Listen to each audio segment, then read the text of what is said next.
أهلا بيك في حلقة جديدة. النهاردة هنتكلم عن موضوع بيقع فيه آلاف الرجالة يوميا، وبيدفعوا ثمنه من صحتهم النفسية، وقتهم وفلوسهم. إحنا كرجالة طبيعتنا حلالين مشاكل. لما بنشوف حاجة مكسورة بنحاول نصلحها، ولما بنقابل بنت بتقول إنها اتظلمت، اتكسرت أو اتخانت، غريزة الفارس اللي جوانا بتصحى.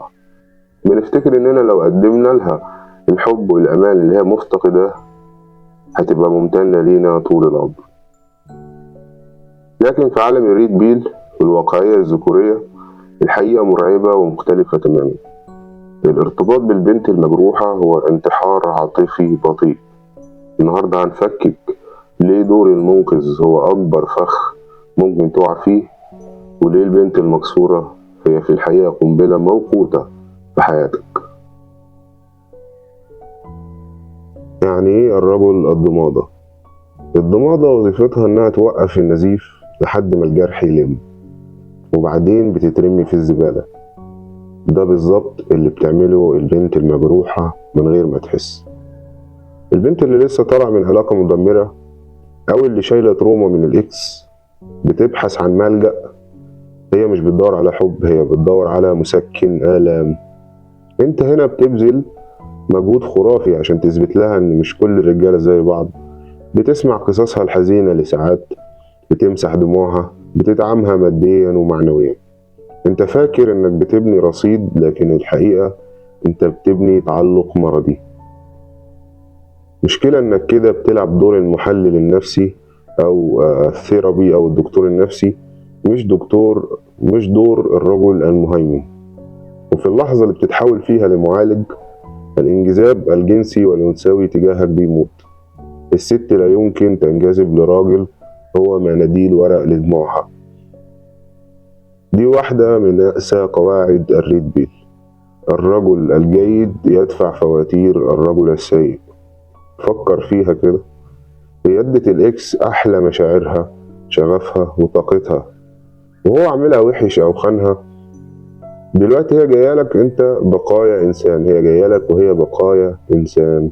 أنت دلوقتي مطلوب منك تتعامل مع شكوكها اللي أنت مش سبب فيها، تتحمل برودها العاطفي لأنها خايفة تتوجع تاني، تبذل مجهود مضاعف عشان تاخد نص اللي كان بياخده الإكس من غير أي مجهود أو حبيبها السابق.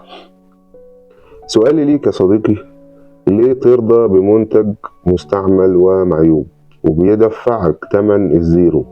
ليه تشيل شيلة راجل تاني؟ ده مش كرم منك، ده نقص في استحقاقك لذاتك.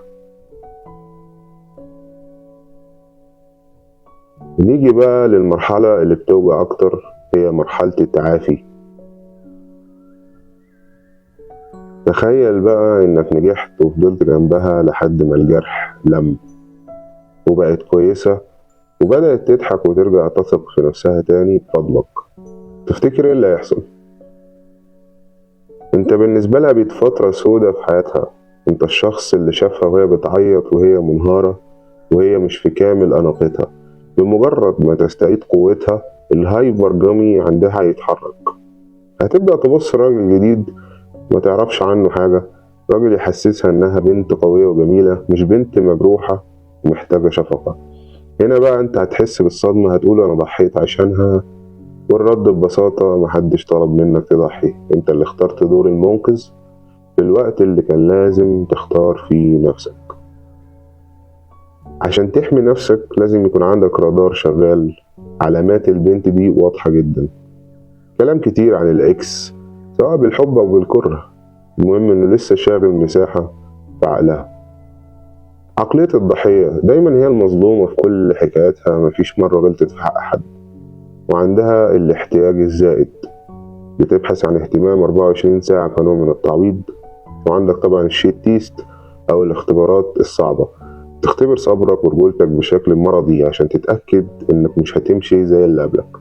لو لقيت العلامات دي انسحب فورا. الست دي مش جاهزة عاطفيا للعلاقات، هتسحبك معاها للقاع. رسالتي الأخيرة ليك أو رسالتي الأخيرة لكل راجل بيسمعني، أنت مش مصحة نفسية ولا أنت استبنة لعلاقات فاشلة.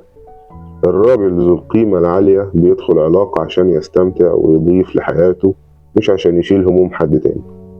البنت اللي تستهلك هي اللي جاية لك وهي كاملة، مش جاية ليك عشان تكملها.